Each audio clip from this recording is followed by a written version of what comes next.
Hello. In this lecture, we will learn signal flow graph. You know that block diagram is a pictorial representation of control system, whereas signal flow graph is a graphical representation of control system.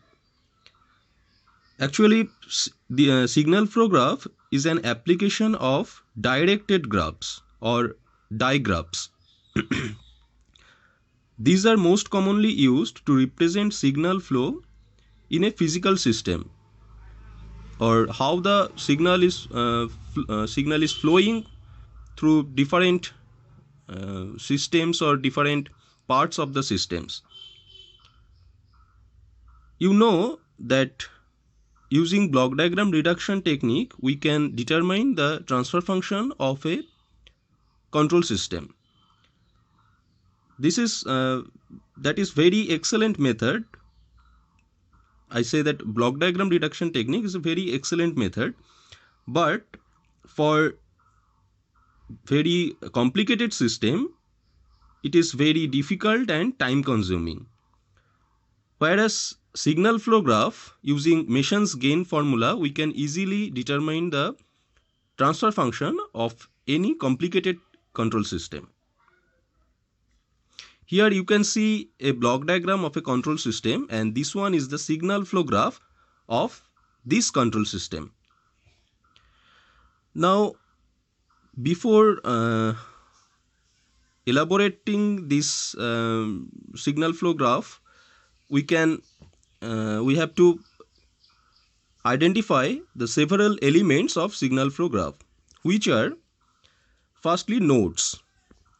Node is representing signal or system variables. Here you can see these are the nodes.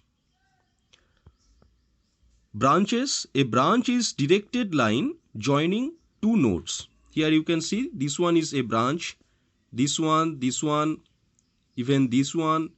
These are the branches. Input node. We can say a node as input node if it has only outgoing branch.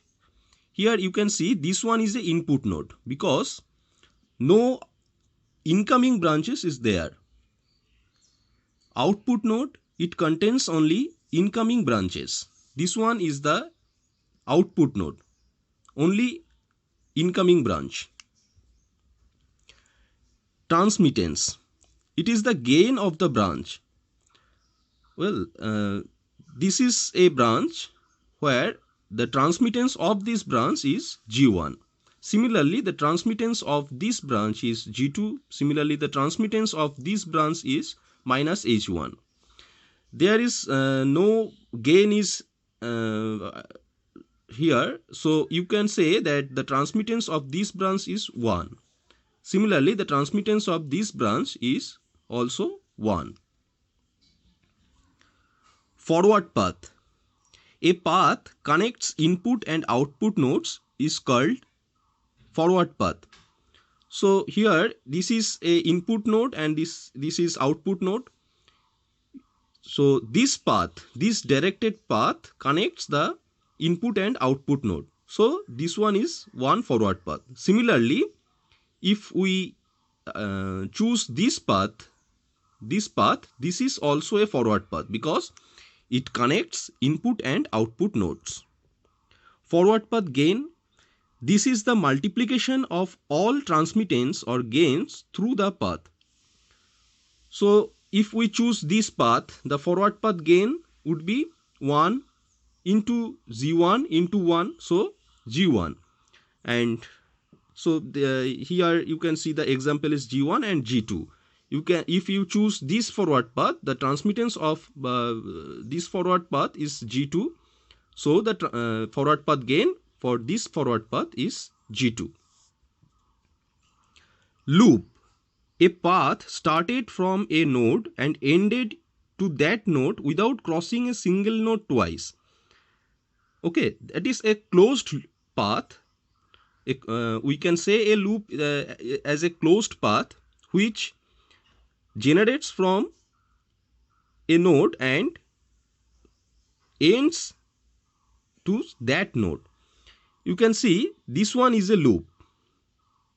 This path generates from these nodes and ends at this node, the same node. So here you can see two nodes are there. One is this one and another one is this one. Then loop gain. Similar to the forward path gain, the product of gains of the loop is called loop gain.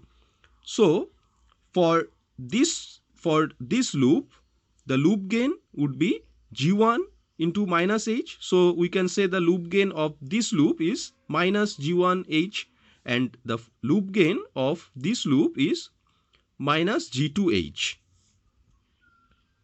Non-touching loops. If the loops don't have common node, then they are non-touching. In this case, for these two loops, there are two common nodes. One is this one, and another is this one. So this is not these are not non-touching. Okay. Now, how do you convert a block diagram of a control system into a signal flow graph?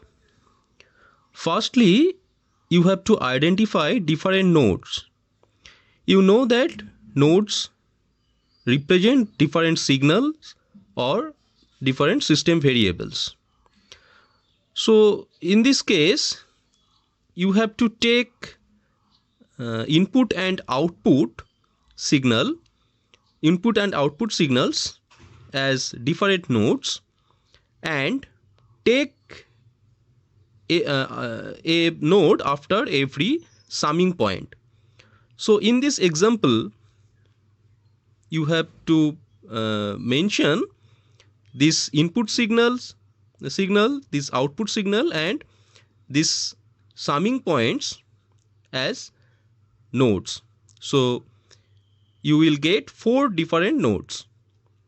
So here you can see 4 different nodes, and after that you have to connect different nodes through different branches with their respective transmittance according to this block diagram. So we have to connect these nodes through 3 different branches which has a gain of G1, G2 and H1 respectively. So thus you can get a signal flow graph from a block diagram. Thank you.